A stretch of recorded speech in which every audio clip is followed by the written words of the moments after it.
Okie doke, everybody. Welcome. Good afternoon, and thank you for joining us. My name is Joe Fitzgerald with Money Show. I will be your host and moderator this afternoon. We're going to get right into the presentation. A couple of bits of housekeeping. First and foremost, thank you all for your participation in our events virtually. And as you know, we're back face to face. We'll be in Vegas in September, but we're doing 2 events a month, as you know, and your comments, your feedback, your suggestions to us here at Money Show are invaluable. It makes us better. It refines our process. So we appreciate you. Without further ado, I'd like to introduce everybody to Oliver Velez, who is the Chief Trading Officer and CEO of iFund Traders. Oliver was actually Money Show's first inaugural keynote speaker at our first Traders Expo. He's an international best-selling author, world-renowned trader, and an entrepreneur, is one of the world's most respected and celebrated traders of all time. In 1999, Dow Jones dubbed him the Messiah of trading. And today in 2021, he continues to be defined as one of the most influential leaders of his generation. And with that said, Oliver, welcome. Thank you for joining us. The floor is yours, sir. Thank you, Joe. And thanks once again to the Money Show for inviting me. Thank you all for also supporting me as well and being present during this presentation. I do have what I consider to be a dynamic presentation for you. I do encourage that you take some notes. I also encourage that you ask some questions, but toward the end of the presentation, which I might not be able to get to, but I do have a team standing by that will be dedicated to answering any of your questions in my personalized booth. Now, today we're going to talk about how to profit from an era that many people may not realize that we've been in for quite some time. And I call this new age or this era the era of dematerialization or digitization. And I use those words interchangeably as well.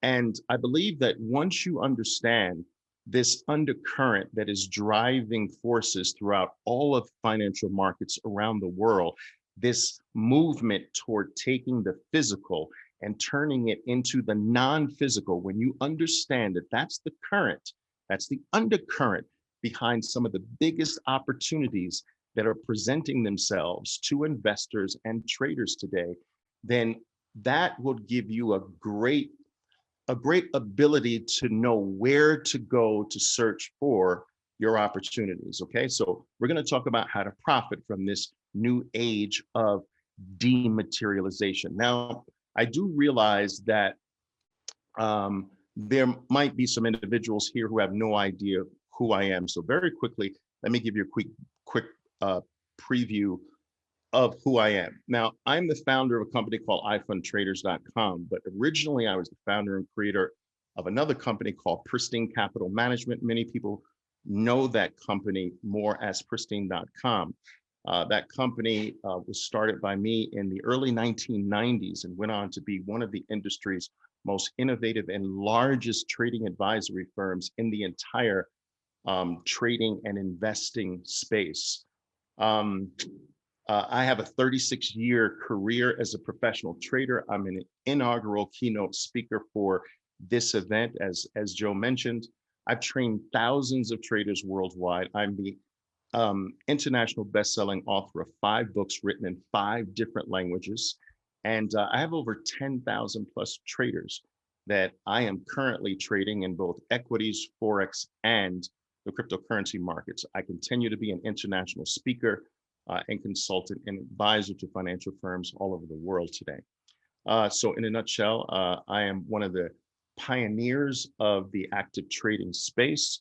I've been in this industry since 1986 and continue to press the envelope as it relates to spreading the gospel of trading around the world.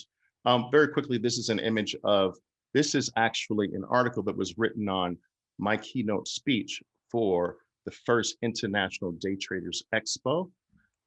This is an article written by Barron's naming me the #1 source to go to in the United States for professional style services in the trading industry. And this is an image of some of my books written in various different languages. And if you're interested in any of those, all you have to do is search Amazon, Oliver Velez books on Amazon, and you'll get the full list. And of course, before I delve into the material today, traders, I would like, if you consider this information even a little bit helpful, I'd love for you to follow me on my various social media networks where I provide something every single day of value as it relates to trading the financial markets. I have 3 individual YouTube channels in 3 different languages, English, Spanish, and Portuguese. And these channels continue to be one of the amongst the fastest growing channels on YouTube as it relates to active trading. So let's start our topic today. I've got a very interesting group of facts and information to share with you. The world is being dematerialized, and there's still a large group of individuals, even in the investment space, even in the trading space, who have not yet wrapped their minds or their hands around this reality. And it's holding them back from their ability to really identify great opportunities in the financial world, because this is the #1 undercurrent behind the technological movements today, which are presenting the greatest opportunities in the market. So you have to understand that we're moving from the physical to the non-physical, or the analog to the digital, which is practically the same thing. Now, here are some historical examples of this movement of dematerialization. We can start with God. I mean, many years ago, obviously, the human race was largely always looking to something bigger than themselves to give credit, to give praise to, in the form of a god, in the form of a deity. Many of these deities or these god forms were physical in nature, a statue, a mountain. That moved to the elements, to worshiping the sun, the moon, and to actual humans. And of course, today the vast majority of people in the world, if they worship something that they consider to be a higher force, it is more ethereal. It is more not necessarily concept in nature, but more idealistic. It's not something you can touch. It's not something you can feel. It's not something that you can literally point to. So even from a religious perspective, even from a belief perspective, we have been dematerializing our view of even the higher force throughout nature, or throughout life. Numbers have been dematerialized. We started off with digits 1 through 9, and then something revolutionary happened in the numerical world. The 0 came into existence, or was discovered, if you will, which took the numbers 1 through 9 to infinity.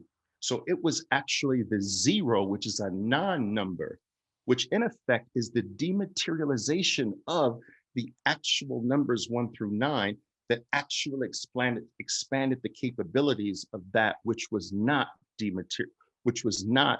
immaterial, the 1 through 9. So 0 dematerialized numbers and took things to a completely higher level. Of course, matter, from physical to items you could touch or feel, to atoms, and into subatoms and subatomic particles such as neutrons, bosons, leptons, all the way to nothingness. All right. So you see all of these examples, guys. Kerosene lamps to electricity. You can't really see it. You can't really touch it.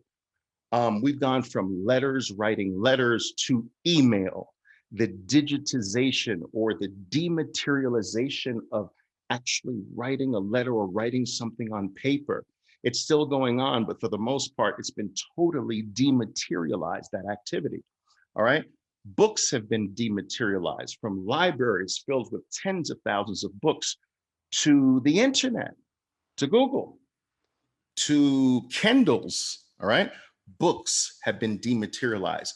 Telephone operators, remember the old times when you'd have to make a call and you'd get an operator who was responsible for switching your call and connecting it to another call by putting a wire into the wall. Well, today we have digital operators that do that at the speed of light. We have phones that have gone from analog phones, the phones on your wall with the cord connected to it, to digital forms of telephones like iPhones and Galaxies.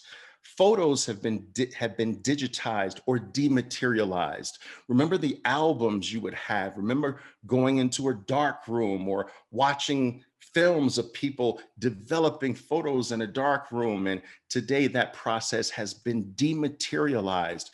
You have far more photos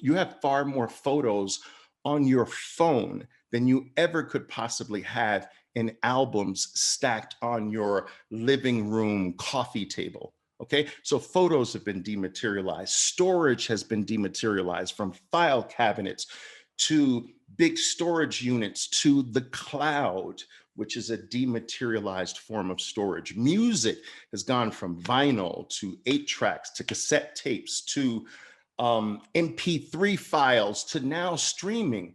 You don't touch a movie, you don't touch a music item today. You can't feel it. It's basically infinite, but dematerialized. Movies have been dematerialized, from VHSs to, you get the point. Warfare today has even been dematerialized. We've moved from having tanks and attacking other enemies via big giant monstrosities, to attacking, having computer hacks and ransomware. So everything is going through this movement of dematerialization, from something physical that you can touch, that you can feel, that you can see, that you can point to something bigger, something grander that you can't quite touch, feel, or point to. And anything that is dedicating its existence to bringing about this dematerialization is always a huge opportunity. All right. Now, there are two key facts about this dematerialization process that I want you to understand. Number one, fact number one, non-physical is always and will always be bigger than the physical. This is a very important fact to understand. All right. So never in history has the dematerialized form or the digital form of something ever remained smaller than the physical or analog form that it is replacing. So as an example, email today, the digital form, the dematerialized form, is far bigger than the physical form of mailing letters across the world. All right. So you will always have more emails than physical mail. All right. There will always be more streamed videos than there ever will be VHSs. The dematerialized form grows to dwarf the physical form. The digital form will always dwarf and be exponentially bigger than the analog version. All right. Vinyl records versus stream music. You will always have more stream music available to you than vinyl records were ever available to you. Analog phones on the wall versus smartphones. I heard numbers like there are more smartphones in the world than there are toilets. There will always be more smartphones than now phones on the wall. In the beginning, no, but ultimately the digital form of something, the dematerialized form, is always greater in number and greater in value. This is an important fact to understand. You will always have more books on your phone, or more books available to you on the internet, or more books available to you on your Kindle than you could ever have in your house or ever have even in a library.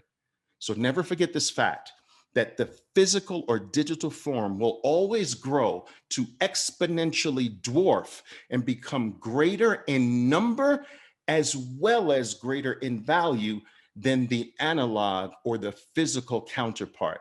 That's fact number one. Okay. Fact number two, the most valuable things in life are non-material, aren't they? Aren't they?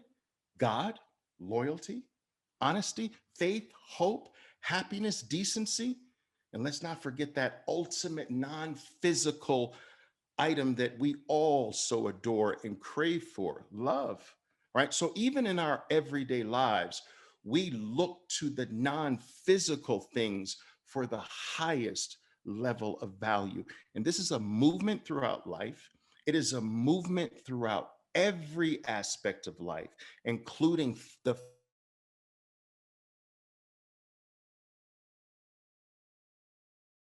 world. It is the natural flow or the natural evolution of being itself. All right. I'm getting an indication that my internet is unstable, but I hope everything is okay. Here's an example of some companies that have and continue to dematerialize things. And these are companies that I have personally, fortunately benefited from over the last several decades, actually. Apple, I've owned Apple in my portfolio from a split adjusted price of the mid 30-cent range. Apple has dematerialized photos, music, communication, etc. Amazon has dematerialized books, retail stores, shopping. It is, and it's still currently in the process of dematerializing those things and activities. Google has dematerialized information, yellow pages, encyclopedias. Netflix has dematerialized movies, entertainment. Spotify has dematerialized music, talk shows, etc. Zoom has dematerialized physical meetings and certain forms of travel. Now, if you look at the opportunities that each one of these companies, and there are hundreds more actually, you will see that any investment at any time in the past would have been extraordinarily beneficial to in these companies and in virtually every single other company that's not listed here, whose existence is dedicated to making things smaller, making things more digital, making things less physical. This is the theme that is driving the future, okay? And it is making many of the old themes obsolete, okay? Now, what is next on the list to be dematerialized? So we see these things that have been, that photos and movies and music and mail have been under this process of dematerialization for quite some time. But is there something new? Is there something that hasn't been going through this process for 30 or 40 years or 50 years yet? Yes, there is. And this is where I believe there's the greatest degree of profitability and opportunity ahead of us. So I believe that money and property are next on the list. You see, money is one of the oldest technologies known to man, yet it has not gone under this, it is only beginning to go through this dematerialization process, the dematerialization of money. And property is also beginning to go through this process of dematerialization. Now, gold has historically served, rightfully so, as one of the main forms of money, one of the soundest forms of money. But it is very physical. It is very heavy. It is very hard. It is hard to transport. It's hard to divide. Do you understand? It's hard. It's hard to move. It's hard to transfer from one person to the other. It's hard to secure. It's expensive to hold. All of these things. With physicality comes some of the weaknesses in today's digital world. Banks, all right, which actually their existence has come from the fact that gold was money. Banks were born because people had to store gold, and banks began to write paper based on their gold holdings. Okay, so banks came into existence because of gold. So banks serve money. And so this old system of gold being the hardest, most secure form of money, and banks serving that system, I believe, is starting to go through the process of dematerialization. And Bitcoin, which has come into existence in the early part of 2009, was created specifically for the purpose of dematerializing gold itself and the entire banking system. And so far, it's doing an incredible job. Now, I want to talk very closely. I want to talk momentarily about the 4 stages of money, because every time I bring up the subject matter of Bitcoin, I get a split audience. Those who have absolutely no faith in this digital dematerialized form of money, and those who do. And then of course there might be a third group of those who have no idea but might be curious. Now, in order to understand where I'm coming from, you first have to understand the 4 stages of money. All right. And then you'll quite understand why I believe that Bitcoin, along with a few other things, but Bitcoin in particular, presents us with the greatest opportunity going forward for something in the early stages of dematerialization. You see, the other things that I just mentioned have been going through this process for decades. We're just capturing the dematerialization of money now, so the future is extraordinarily bright. This is akin to capturing the internet all the way back in 1995. So here we go. Let's understand the 4 stages of money. First of all, money's first stage is to take the characteristic of being a collectible. And so if we look at gold as an example, gold was first regarded as something beautiful, a shiny rock. People used it more as a collectible. They liked it. It looked nice. It was cool to have and show around. It was a collectible amongst a smaller group of people. As more and more people began to collect it and see gold as something that a lot of people regarded as good to hold, the next stage gold developed into, which was a store of value. So people started to realize that, look, I can own this shiny gold rock and later sell it to someone because many more other people regard this collectible as valuable. So as the collectible group grows and grows, the next stage is that item moves to being a store of value, which can be sold back and forth between each other over time. So store of value is stage 2, where I take certain forms of other things of value, convert it to this, and know that this is going to store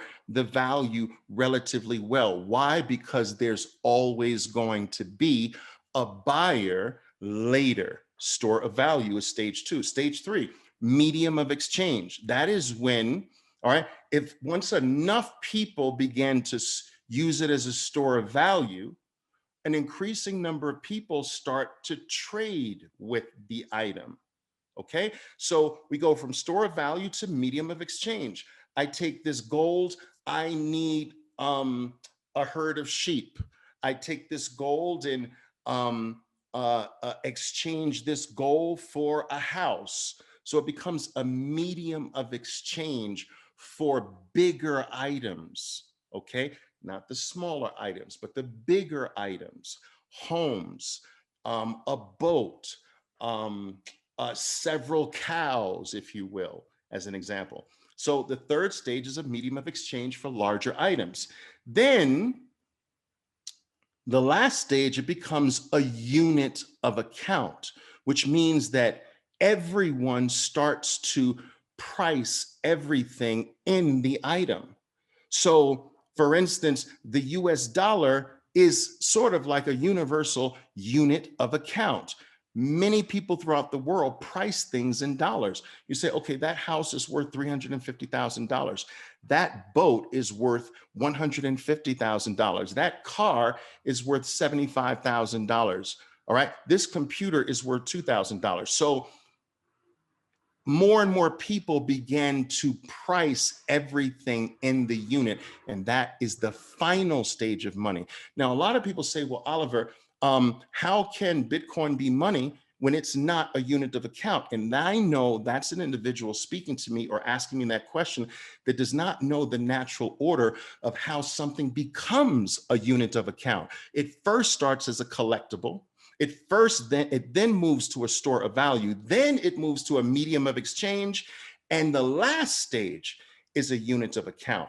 You want to capture something that is not in the last stage, but in the first or the second stage, because the future is much bigger. The future in front of that item is a lot bigger. But if you catch it at the unit of account stage, you're too late already. The stabilization of that item and price increases in that item virtually come to a stop. So when it comes to identifying an opportunity that potentially can become a universal form of money, you want to capture it in either stage 1 or you want to capture it in stage 2. Now, the next question is, what stage do you think Bitcoin is in? Well, I'm going to tell you. Bitcoin is not in the collectible stage anymore. It was. Initially, when it came into existence, it was a collectible. It was something for the nerdy computer geeks that held it on their computers and met at little coffee shops and talked their jargon and whatever. But the rest of the world had no virtual interest in it, only those types. Then, right, that took place over a certain period of a certain number of years. And today, it has morphed more into a store of value. It has moved beyond the geeks. It's moved beyond the people who are computer scientists and only know things about computer code. This is now spread much larger across a larger spectrum of the human race. And it has moved out of the collectible stage into the store of value stage. But we're just starting the store of value stage. So we're still early. The potential is huge. Now, understand that gold took 5,000 to 6,000 years to complete its process. Okay, so we're early with Bitcoin. Gold's 5,000 to 6,000 years old. Okay, now Bitcoin's collectible price history. All right, Bitcoin came into existence in 2009 or so, but it really didn't start to truly stabilize itself and take off until 2011. So that's about a 10-year history. So Bitcoin has predominantly moved during the collectible stage from 0 to 20,000. Now that's huge in a short period of time. Gold over 5,000 years went from 0, right, to 2,000. Well, Bitcoin's gone from 0 to 20,000 in a sense, first 10 years. Bitcoin's store of value history. Now, we've got 10 plus years of the collectible history of gold. Now, we're just starting the store of value history. We basically have 1 year in the store of value, maybe a little bit more, a year and a half or so in the store of value period. And in this period so far, we've moved from 20,000, I'm taking the high, to 64,000. Now, remember, we're in the beginning. This store of value stage could last years and years and years. And we're in the very beginning of the store of value stage of Bitcoin. And it's already moved from 20 to 64. It's come off of that recently, but that's the movement from the start to the high so far. Now, this is the first 10-year, this is the Bitcoin's price history overall.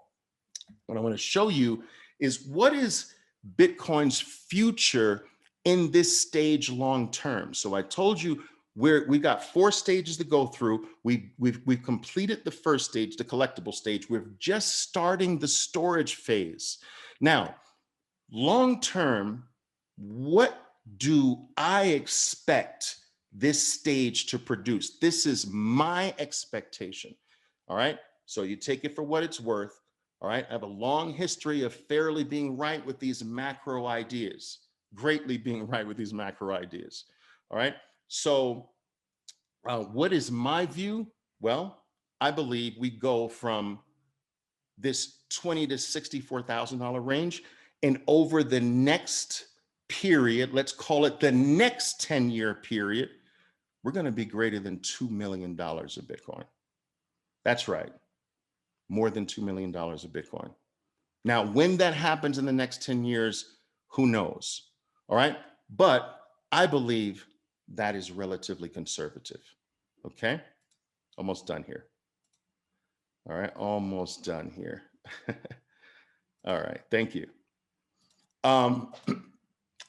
So that's my longer term, next 10-year outlook for Bitcoin. Now, a lot of people say, well, Oliver, $2 million of Bitcoin.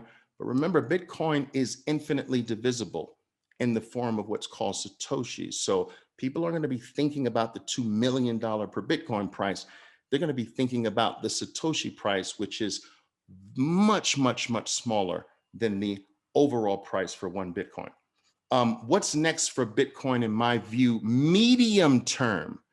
Now, this is medium term. What do I mean medium term? The next year or so, okay? So 10 years long term, next year or so medium term. Let's look at the past to come up with that. Now, if we go back to recent past history here, guys, I want you to look to the left-hand side of the chart. You're looking at 2017. You're looking at May of 2017 on the far left. In the middle of the chart, at the peak of the chart, you're looking at late 2017, early 2018. So in the middle or so of 2017, this was two cycles. This was last cycle, right? Bitcoin went from 2000, I don't know if you can see it here. Look at the prices here. Bitcoin went from 2000 more or less to 20,000. Now it did this in 7 months. It 10x'd in 7 months. Okay, 2,000 to 20,000. Then what it did, it dropped all the way back to 6,000. Now, this became a very significant floor. Now watch this. It's very interesting. The next cycle, remember, we're in the next cycle, okay? After topping out at 20,000 and we dropped to basically 6 area, we go from 6 to 64. So more or less another 10x. So what is this about? So the prior cycle, Bitcoin 10x'd from 2 to 20.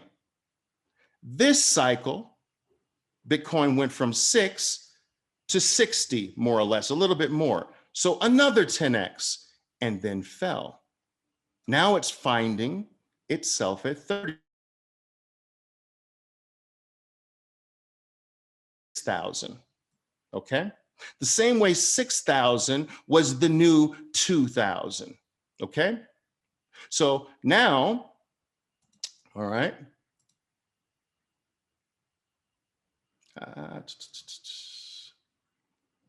Clear all.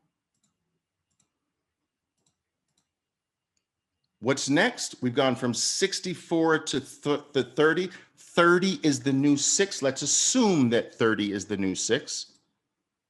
What if we were to 10x again? Bitcoin is very mathematical.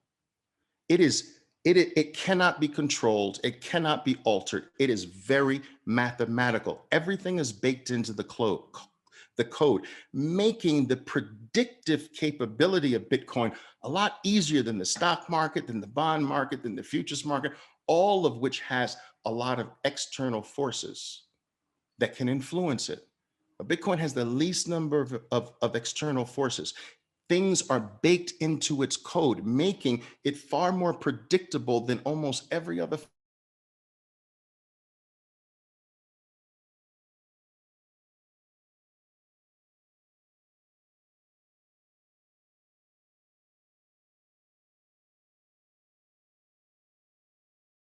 curve from here, taking us to $300,000 on the next medium-term move.